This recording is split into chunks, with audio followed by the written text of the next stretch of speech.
Magandang hapon. Welcome sa Lotto Result Today PH. Narito ang mga resulta para sa 5 PM draw, September 15, 2025. Para sa resulta ng 2D Lotto, 23 at 19.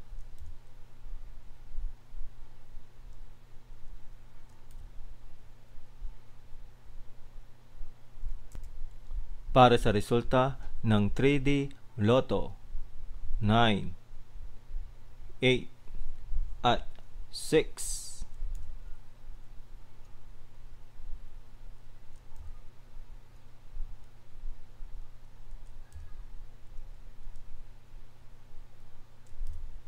At yan ang mga resulta ngayong 5 PM draw. Para lagi kang updated sa mga Lotto draw result, mag-like and subscribe. Maraming salamat po sa panunood.